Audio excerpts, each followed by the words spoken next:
É dia de pegar asinha de graça!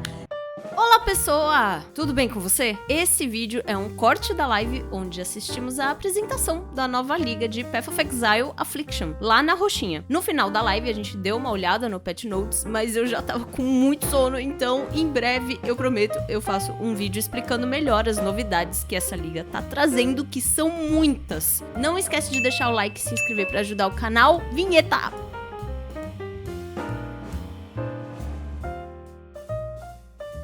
Vocês viram a asinha, gente? Vocês conseguiram ver a asa? Qual que é?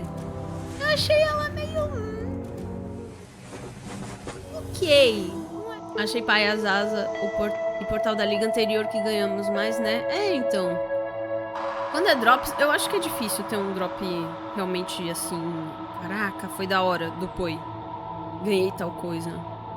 Eu acho que você tem mais chances de ganhar, tipo assim, que nem nos eventos que teve agora em novembro. Que a gente ganhou a caixa, né, misteriosa lá. Eu acho que você tem mais chance de ganhar alguma coisa interessante nessas caixas dos eventos do que em drop de live do Poi. Eu ganhei uma asa que não é uma asa, são dois braços. Eu ganhei os bracinhos e ganhei uma bota muito sem graça. Muito sem graça. Nossa. Gente, o que vocês estão esperando dessa nova liga? Me contem. Não sei se vocês viram o teaser, mas quando eu vi, eu achei... Porque assim, o personagem tava fazendo tipo um ritual, né? Uma dança, fazendo ali não sei se era uma celebração ou o que era. Na frente de um totem parecendo o ritual, né? E eu fiquei, gente...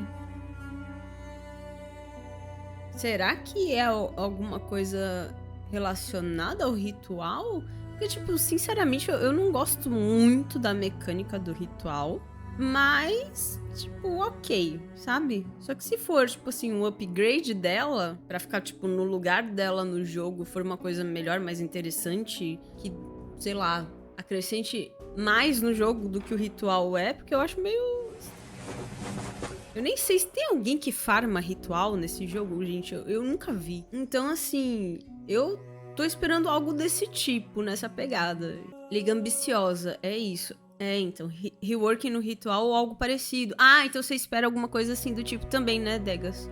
Ritual é legal, mas cansa. Então, eu gosto de fazer o ritual quando eu tô nos atos. Eu não sei se é porque, tipo assim, eu nunca dei muita sorte de vir alguma coisa interessante no ritual, que eu meio que desisto dele muito rápido, entendeu? Talvez se eu dar uma chance e talvez se de repente essa liga também trouxer algo, né?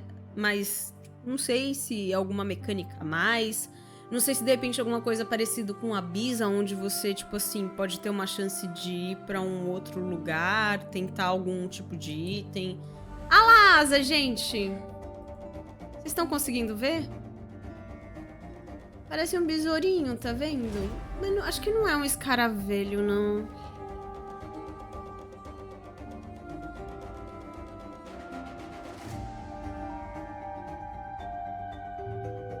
Fizessem um rework do ritual pra ele não prender a pessoa, seria melhor. Ritual foi uma ótima liga quando saiu. Tipo, um espelho do Delirium. Tu ativar o ritual, aí eles surgir monstros. Ah, sim. Mas aí eu não sei se eles fariam isso. Que aí uma mecânica ficaria muito próxima, muito parecida com a outra, sabe? Apesar que a minha ideia também da Bridge não fez muito sentido. Um delírio que tu, ao invés de dropar item no final, tu abriria a loja do ritual e iria ter lá os seus pontos pra pegar o que quisesse. Meu Deus, 5 segundos. Inverte as telas depois. Eu não sei se eu consigo. Deixa eu ver. Hi, Meu Deus, I'm Chris não Wilson consigo. from Grinding Gear Games. Thanks for joining us for today's Path of Exile livestream. We have a packed show today, with announcements for Path of Exile 2, No. as well as the exclusive unveiling of Path of Exile Affliction, which launches on December 8th on PC and Mac, and on December 13th Pera, gente, eu on vou console. conseguir. Twitch drops Quem are disse enabled que on today's não? livestream, so make sure you follow the instructions below in order to claim your Huntsman wings. We'll start with Path of Exile 2, where Jonathan will walk you through our latest announcements. Mark will then take you on a deep dive into the new Path of Exile Affliction Challenge League, which launches in 1 week. He'll cover the league mechanics, its rewards, some new content we're adding to the core Path of Exile experience, creme de leite, and some large chantilly. metagame changes. I'll then show you our annual core supporter packs, and we'll head GG, into our meu live tio. Q&A session where Ziggy D will ask us your questions from Twitch chat.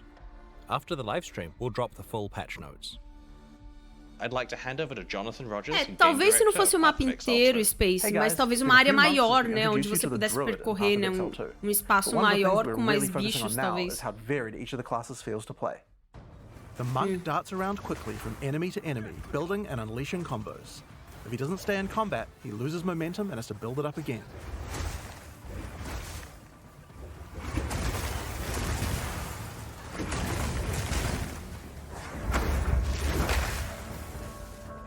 The warrior, on the other hand, is like a slow but unstoppable freight train.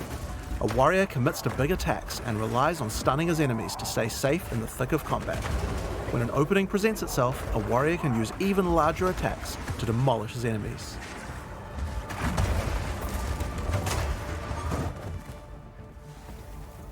The Huntress seamlessly moves from melee to ranged combat and back. The true damage potential of the Huntress is only unlocked when you learn to combine ranged and melee abilities together.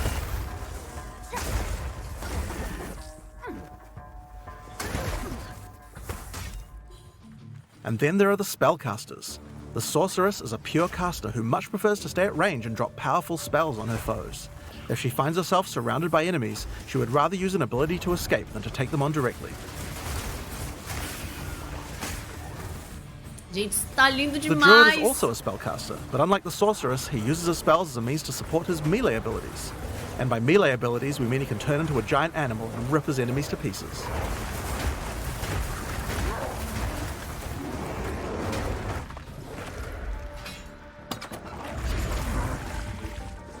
Each of these classes feels extremely different to play, but we want to go even further. It's time to check out the Mercenary. There's not a job out there I won't take, so long as the pay's good and a crossbow can solve it.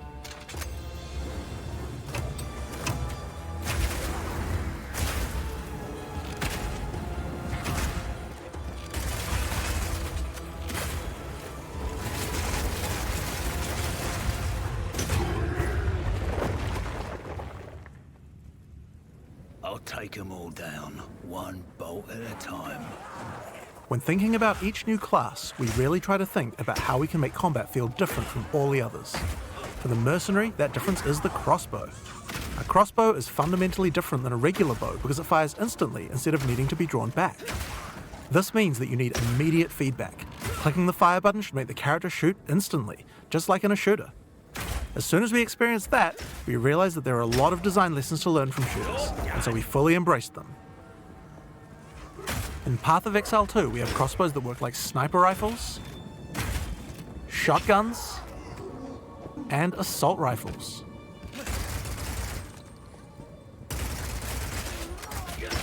But in order to really get shooter-like gameplay, we wanted to go further. In Path of Exile 2, we now support WASD movement. You can now walk around in any direction independent of aiming. In fact, if this is your preferred method of gameplay, you can use it on any class, regardless of what weapon type you're using. You can change between click to move or WASD at any time. You can only hold 2 crossbows at a time, but Path of Exile 2 is all about interesting combinations of abilities, and this is where ammo skills come in. This is a burst shot crossbow, and right now I have armor-piercing ammo equipped, which makes it very effective when facing a group of enemies, since it pierces right through them. Bloody horrors! But there are other ammos too. For a bigger single target, it might be a good idea to switch to Incendiary. The more projectiles hit the target, the stronger the ignite, so you'll want to get up nice, close and personal with this one. If you have a bunch of targets running at you, you might want to slow them down. In this case, you could switch to Permafrost Burst Shot. Shooting a bunch of smaller enemies at range will chill quero them, dar and tiro de potentially sal even freeze them in também. place. Once you have some frozen enemies though, you can switch back to Armor Piercing. Shooting a frozen enemy with Armor Piercing Burst Shot will explode the ice, doing a huge amount of damage to all nearby enemies.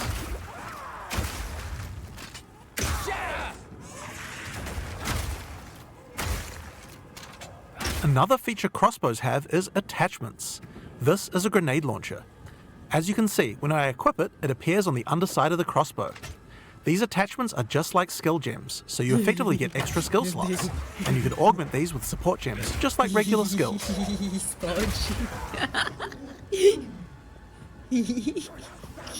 Fire in the hole! These grenades take a while to explode, so it's a good idea to pair them with some kind of crowd control, like permafrost burst shot.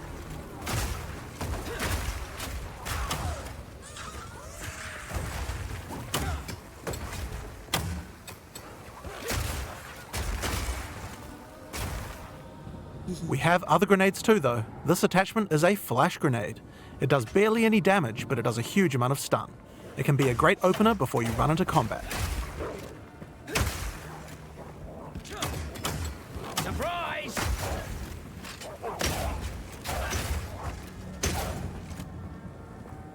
Now, here's another attachment, an oil grenade. Firing one of these grenades coats the ground and nearby enemies in oil. Oil slows enemies down, so it's another useful crowd control mechanic. Olha, mas olha, não devia deslizar? Eles não deviam ficar mais rápido? Qual o sentido deles ficarem mais lentos? Now, another thing that oil can do is be set on fire. Any burning enemy or explosion will ignite the oil, Aí causing sim. extra burning damage. É disso que eu tô falando! Fire, baby!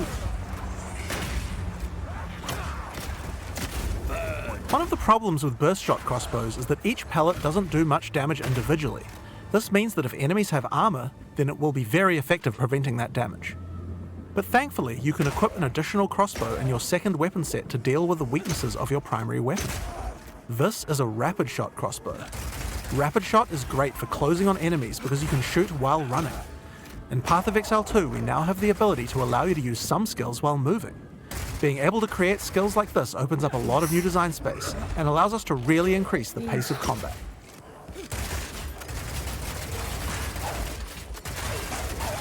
A velocidade deixa mais lento. Apesar de olho no nome, pensa mais no pântano, The armor-piercing version of Rapid Shot slowly quando a erodes a gente vai monster's pros armor. esgotos, né, que Once tem the aqueles armor bichos is que fully morrem e broken, deixa you aquela can lama easily no switch chão back que to Burst prende a Shot to gente. deal much more damage. Acho que naquele sentido, talvez, né?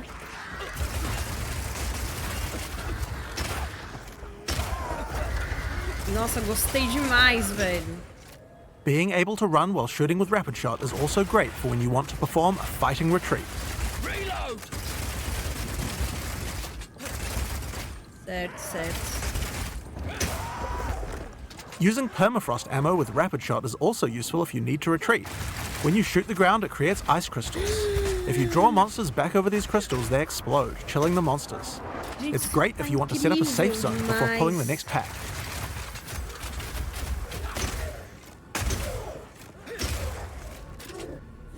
Slowing enemies down can come in handy if you want to use the incendiary version of Rapid Shot. Using this skill requires that you charge up a little bit before it fires, but as it continues to heat up, it will do more and more damage. It has a really large clip size, so you can just keep firing and firing with it. But the other really useful feature is that when the crossbow is heated up, it adds extra fire damage to any grenade that you launch.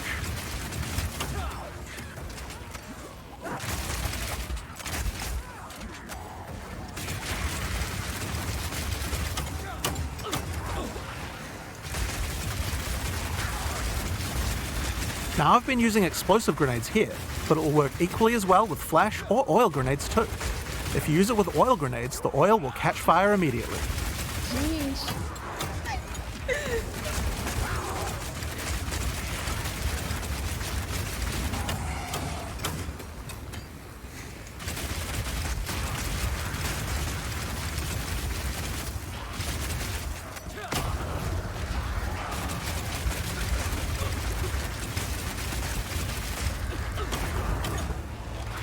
Gelo e raiva continuam sendo os elementos que me Another atraem crossbow mais. type that you can find is Power Shot. This one works just eu like a acho que classic todos têm sniper a sua rifle. beleza, cara. Use it with armor-piercing ammo and it will penetrate armor on targets. Mas não é So o it's que a eu good gosto de idea ver to as use when coisas something's pegando really fogo. tough. Back down or die!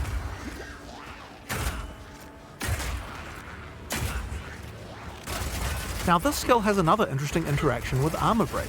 If an enemy has its armor broken, then your power shot hits a weak spot and does a huge amount of single target damage, with a bunch of extra stun for good measure.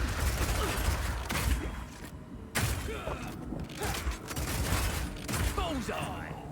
Muito lindo, velho. Que é isso? A Now, ambientação the tá incendiary version of sensacional. Power Shot is more like a rocket launcher.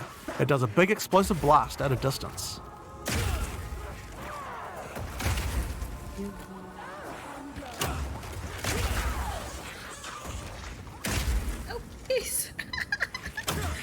diabinho.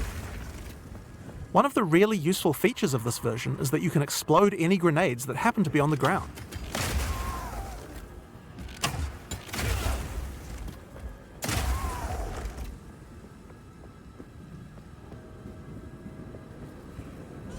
This combo also works really well with Incendiary Rapid Shot. I'm going to charge up the heat on my crossbow, shoot out a bunch of grenades, and then start the fireworks with a power shot.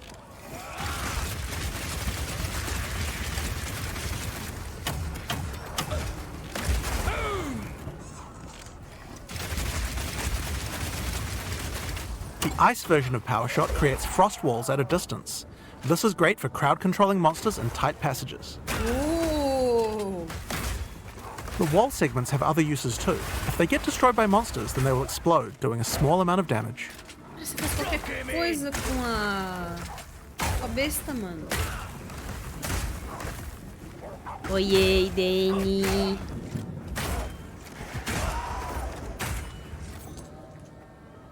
Now, remember that burst shot combo with frozen enemies we did earlier? That works with ice walls too. Let's put burst shot back on. Now I can fill up this area with ice walls, then shoot them with armor-piercing burst shot for a huge amount of damage.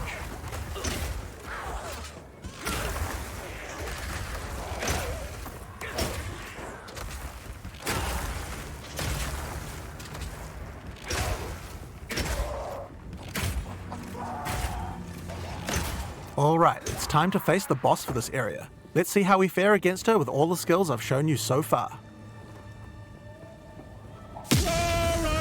Shall take pleasure in your castration! I'm not letting you anywhere near him.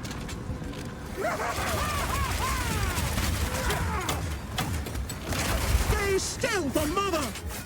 No.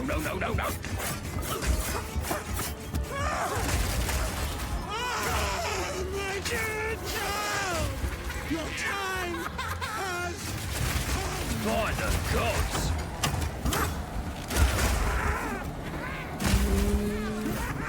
Rapid fire! Children! Eat your fill! Burn!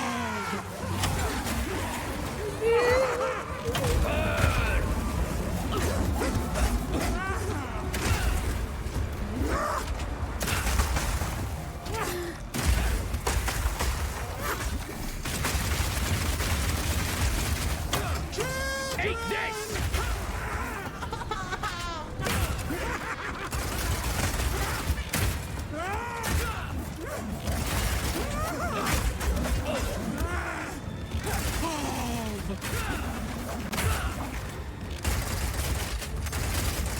Piercing shot! What have you done?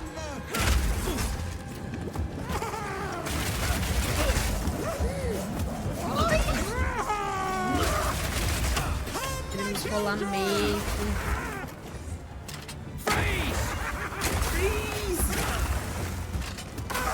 Muito legal essa parede.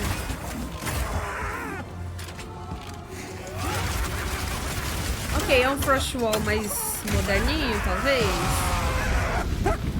Mas ainda assim, tipo, é diferente, né? And that's the Mercenary. It feels totally different than anything we've made before, and shows you the range of what's possible in Path of Exile 2. Gente, que jogo, velho. Quero muito. Tudo bem, Dani, por aí, como é que tá? Acabei de tomar um sorvetinho. Esse foi ao mesmo tempo que eu quero jogar pra ontem. Eu lembro que só final de 2024. We're going to be showing off a lot more about Path of Exile 2 as we approach its beta. But in the meantime, we've got a Path of Exile 1 expansion coming out next week. I'm going to hand over to Mark, also known as Neon, to show you what's in store for PoE 1. Thanks, Jonathan. Well, let's just go ahead and get straight on into it. Here's the trailer for Path of Exile Affliction. Opa.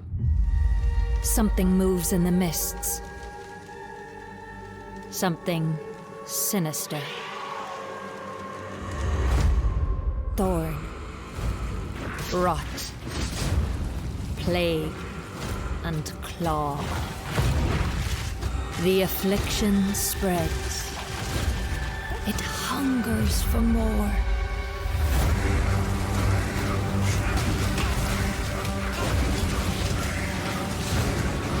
Tread lightly in the wildwood, which shifts and bites. Accept our help, the ancient power of the Asmiri. Beware the spirits that yearn for freedom. And the heart of evil that waits in the dark.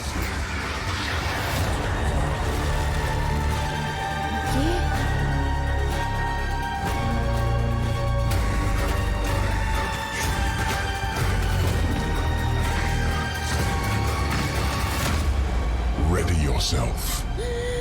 I will be waiting.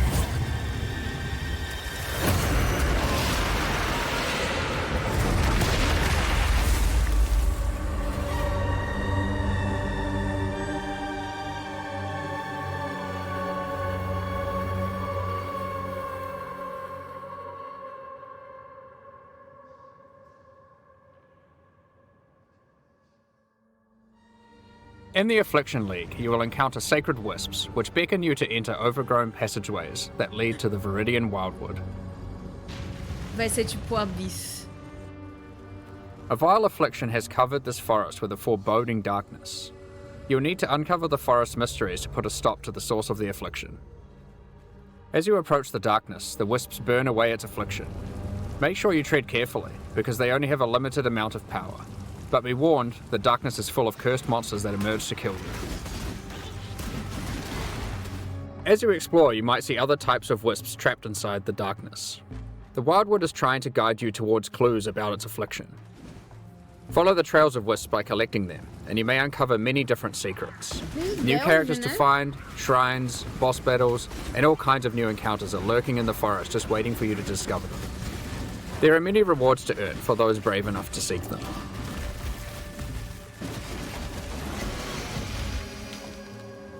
When the sacred wisps run out of energy, they will return you back to where you came from. Any other types of wisps you have collected will return with you to Rayclast. These wisps, having been saved from the affliction, disperse into the environment and inhabit randomly chosen monsters in the area, increasing their power and also their rewards. The different types of wisps have different effects on monsters, and sometimes more than one type will inhabit a single monster, making the fight even harder and even more rewarding. If this happens to a boss, you could be in for a tough fight, but if you can overcome it, your efforts will not be in vain. Primal Wisps grant an item rarity bonus to inhabited monsters. Wild Wisps grant an item quantity bonus, and Vivid Wisps cause them to drop currency items. If a monster gets all three types, they'll drop more items of a higher rarity and a lot of currency. While exploring the Wildwood, you might find some of the last few Asmiri wanderers who have managed to survive in the forest since it was cursed. Esse cutelão aí, Each of them velho. have different survival specializations, and they are willing to teach you if you agree to help them defeat the source of the affliction, the King in the Mists. Choose which of the Asmiri that you will complete quests for to unlock one of 3 new Ascendancy classes, which you can have in addition to your regular Ascendancy class. Up to 8 points for these classes are unlocked as you complete more quests for the Asmiri you are training under. The Warden of Eves can teach you to become a Warden of the Magi, a powerful class that takes advantage of wilderness knowledge. A Warden of the Magi can learn to use tinctures which coat their weapon, granting various powerful effects. You can equip tinctures in your flask slots and toggle them on and off at will. You can only have one enabled at a time, but the effects are quite conditional, so you may want to have more than one equipped and swap between them during combat. For example, equip the Ironwood Tincture to gain the benefit of always stunning enemies on full life. Tinctures can also get random mods. This one in particular adds stacks of wither to targets on full life and steals frenzy charges on hit, which makes it great as an initiator. When you are fighting rare monsters or finishing off tough bosses, you will want to swap to the Oak Branch Tincture, which grants Culling Strike, increased damage against enemies on low life, and has a chance to steal a mod from rare enemies you kill. You can buy more tinctures from the Warden of Eves using Primal Wisps when you find her in the forest, so keep an eye out for her. As a Warden of the Magi gains more Ascendancy points, they gain access to more skills that let them further specialize in tinctures. For example, Nature's concoction allows you to invest in having your tinctures enhance your flasks. This ascendancy skill makes it important to think about which slots your tinctures are placed in, and what flasks they are adjacent to. You will have better uptime on those flasks and they'll be stronger as a result. But there are plenty more skills to choose even if you don't want to engage with tinctures. For example, another new ability to unlock is Barkskin. It's a reservation skill that causes bark to grow all over your body, increasing armor. As you take damage, the bark falls off, increasing your evasion. Over time, the bark will grow back, removing the evasion bonus but increasing your armor again. The Breaker of Oaths can teach you to become a Warlock of the Mists, an ascendancy class specializing in the darker arts of the Izmiri. One powerful ability you can choose is Blood Hunt, which grants an active skill called Ravenous. This skill lets you see what type a monster is under its life bar, whether it is a demon, beast, undead, construct, or humanoid. Consuming a corpse with this skill gives a buff to damage against that type of monster, and reduces damage taken by it. You can only have one type active at a time, so it's a good idea to choose wisely for the area that you are in. Some bosses like the Maven are eldritch in nature and don't conform to the regular corpses that you have access to, but don't worry. The Breaker of Oaths has a shop where you can trade wild wisps for corpses that you can place on the ground wherever you are. Buy an Eldritch Corpse and you will be able to get the bonus while fighting Eldritch entities like the Maven. You may notice that most of the corpses he sells are not monsters you normally encounter. You might want to try turning some of these corpses into spectres, to take advantage of some of the unique abilities that these monsters have.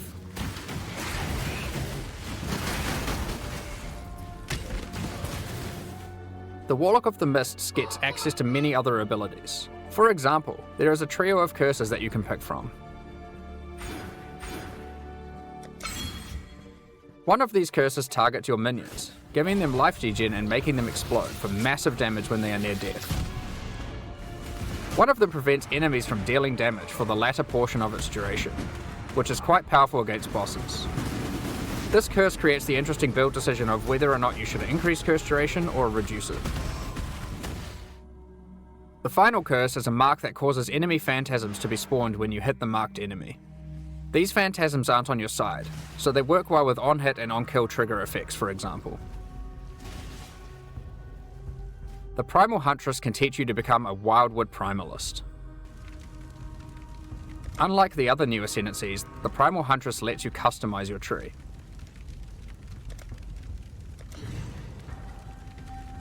You do this with charms that you can buy from the Primal Huntress for Vivid Wisps.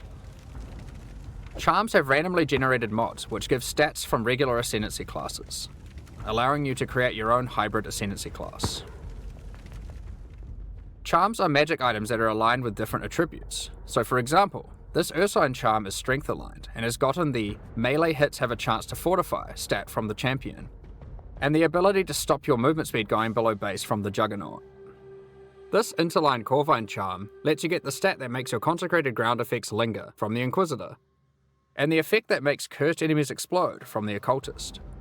Some of the combination of mods that you might find for sale on charms can be extremely powerful, so keep a lookout for the Primal Huntress's shop even if you are not playing as a Primalist. As a Primalist, you also get access to a few other interesting abilities. Use Warcries next to corpses and they have a chance to drop an extra item. It opens nearby chests too. The Primalist also gets access to a small extra backpack, just in case you find yourself needing to cart more items to town during your map runs. If you are unhappy with the class you picked, or you just happen to find a really great item for another one of the classes, you are able to change which class you are using next time you find one of the Izmiri Wanderers. Just remember that you will have to do their quests in order to gain the ascendancy points for that class. These quests will lead you towards the ultimate goal of the Izmiri, finding the King in the Mists, defeating him, and cleansing the forest of its affliction once and for all. There are new uniques to find, rewards to claim, and new ascendancy classes to master in the Affliction League. Now that we've covered what's in the League, let's talk about some of the changes you can expect to the core game in 3.23. For a start, Ultimatum is finally going core. When talking to players at ExileCon, it was the #1 feature that people requested. When playing through in-game maps, you may sometimes encounter the Trial Master, who offers you a choice to undertake a deadly Val trial in exchange for great rewards. If you defeat the trial, he offers to go double or nothing with you. Do you take the risk and go for an even better reward? Or do you take the winnings you have already earned off the table and go home? We've done a full rebalance of Ultimatum and have added many new mods and rewards, including both new and reworked uniques. The base number of rounds for an Ultimatum trial is now always 10, with a chance to spawn the Trial Master boss fight on the 10th round, if you are able to make it that far. As part of 3.23, we have also removed Metamorph from the game. All the Catalyst rewards from Metamorph have now been moved to be rewards for Ultimatum. We have also added a new Val-themed Catalyst that works on corrupted items. As is normal for most content that gets added to endgame, we have introduced new Ultimatum passive skills to the Atlas tree. One great example is the Keystone Grueling Gauntlet. It makes Ultimatums last 3 extra rounds, but you cannot choose the modifiers, and it prevents the final Trial Master boss fight from spawning. The level of challenge becomes extreme during the last 3 rounds, and not being able to choose the modifiers makes it even harder. But the rewards are insane, and for those with very high-end characters, it might be a bet worth making. There are lots of other Atlas passive skills you can pick from for Ultimatum, so choose wisely. Now, it's time to talk about one of the largest metagame changes we've ever made. There were 3 systems in Path of Exile that were all trying to subtly modify the behaviour of skills. These were alternate quality gems, Labyrinth Helmet enchants, and unique threshold jewels. We've combined all of these together to create a new system called Transfigured Gems that allows us to fully achieve the goal of these 3 systems and then some.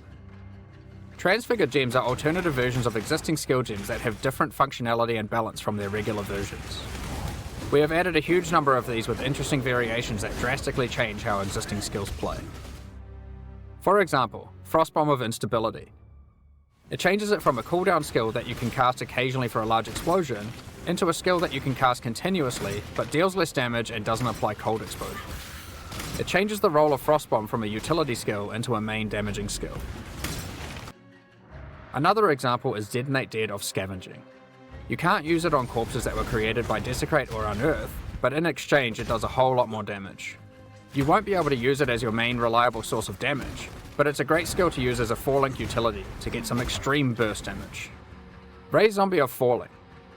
Instead of raising a zombie from a corpse, you summon them from mid-air. They fall to their death, dealing AoE damage where they land. While this sounds like a physical damage version of Firestorm, you should consider that it scales with minion damage and also triggers on-death minion effects. Blight of Contagion. This version of Blight is now spread by Contagion, so you can use it as part of your Essence Drain build. We have a huge number of these. Transfigure Firestorm into Firestorm with Meteors, Transfigure Blade Trap into Blade Trap of Greatswords, Transfigure Barrage into Barrage of Volley Fire, and so on. There is a lot to experiment with, and we look forward to seeing what builds you can come up with. But how do you get Transfigured Gems? The Divine Font at the end of the Eternal Labyrinth has been changed to a gem crafting device that can modify your skill and support gems in a lot of new ways. One of the options you can now choose is to turn a skill gem into one of 3 Transfigured Gems. But that isn't all the Divine Font can do. It has a lot of other gem crafting options you can use. For example, you can add quality to gems, add experience to gems, sacrifice a gem for 1 or more treasure keys to open Azaros chests, and you can even exchange support gems for exceptional support gems like Empower or Enlighten. These are just some of the options you'll find the Divine Font is now capable of.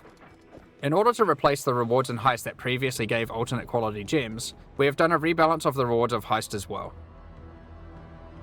Experimented base types have been rebalanced, new replica uniques have been added and old ones changed, and we have increased the amount of currency from display cases as well. On top of this, we have gone through and buffed the quality stats on most damage dealing skills. In most cases, they will be significantly more powerful than before, and also more interesting. Overall, this is one of the largest metagame shifts that we've ever done. There are so many crazy new skill combinations to plan around, so we expect to see some really interesting new builds. Next up, I'd like to hand back over to Chris to talk about the new supporter packs. At this point, we'd usually talk about the League supporter packs. We're doing things a bit differently this year. Rather than releasing League supporter packs today and then our annual core packs 2 weeks later, We have combined it all together into a strong set of core supporter packs that will be released alongside Path of Exile Affliction next week. The series contains 5 packs, each with its full value in points and a collection of exclusive cosmetic microtransactions. The higher packs contain physical merchandise. We'll unveil the full details of each of the packs at release next week, but in the meantime, here's a sneak peek of some of their exclusive cosmetic microtransactions. These packs will be available for purchase when Path of Exile Affliction launches on the 8th of December. Thank you so much for your ongoing support.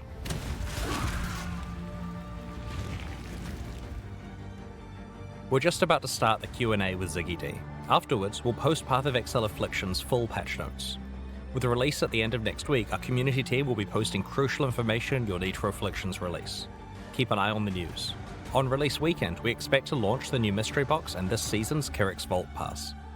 Thanks for joining us today and checking out our latest developments. E aí, eles querem deixar a gente doido. Eu já fiquei doida já com o trailer, com a apresentação eu já enlouqueci já. Mas 3 árvores assim, pois é. Vou fazer tudo errado nessa especialização. Mas com certeza, gente, é pra isso que eu jogo.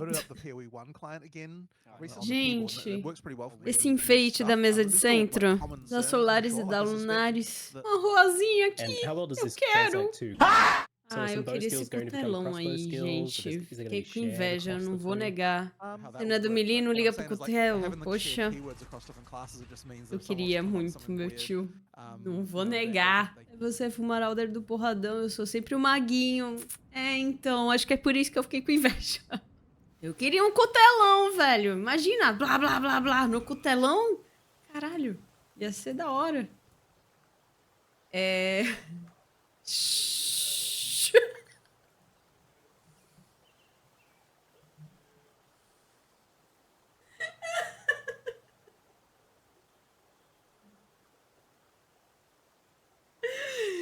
Ô, gente, me defende, o Cauê tá me zoando.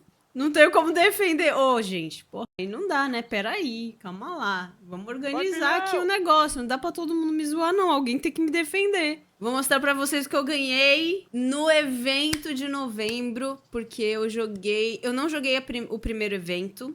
Eu joguei o segundo e o terceiro. A minha asa barra braço que eu ganhei. Aqui, ó. Esse aqui.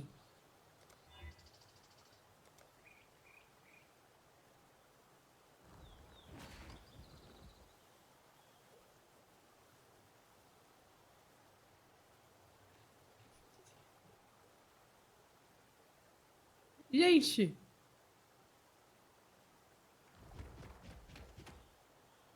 Cara, eu achei incrível quando ele faz assim. Muito bom, muito bom. Credo! Por que credo? Mó da hora! Ação. Essa aí fica legal pra build melee. Olha lá. Bonizone total. Não é legal? E aí, pera. Ela não bate junto, infelizmente. Mas ela tem uns cornos atrás. E um rabinho. Né? O que mais eu ganhei? Eu ganhei uma bota. Que foi essa aqui. Ela é tipo... entendeu? Queria ganhar um pet, não vou negar. Mas ganhei uma bota com pelinho.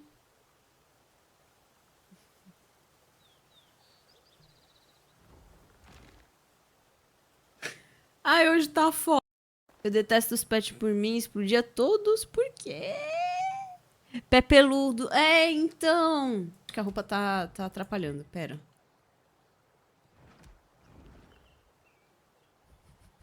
Esses braços, velho. Aí o que eu ganhei é esse aqui, ó. Pronto, que agora dá pra ver um pouco melhor. Mas eu achei meio... Agora os braços eu gostei. Os braços eu achei legal. Tô feliz, eu acho que essa liga vai ser interessante. Tô bem curiosa, assim. Querendo que comece logo. E ao mesmo tempo não querendo. Porque eu amei essa liga que a gente tá agora. Que é a The Ancestors. Vou sentir falta dela. Queria muito que eles repensassem mais pra frente. E quem sabe trazer pro core do jogo essa mecânica que eu gostei bastante. Ou colocar no Path of Exile 2 também, né? Que vai lançar ano que vem. É isso. Nossa, eu tô morrendo de sono, eu tô muito velha. Como é que faz, gente? Como é que resolve? Tudo bem que a gente deu uma geral muito rápida aqui, mas eu acho que a gente já deu pra ter uma noção de algumas mudanças. Eu preciso ver isso aqui com mais calma depois. Se cuidem. Beijo na bunda de vocês, tudo. Até mais. Beba água.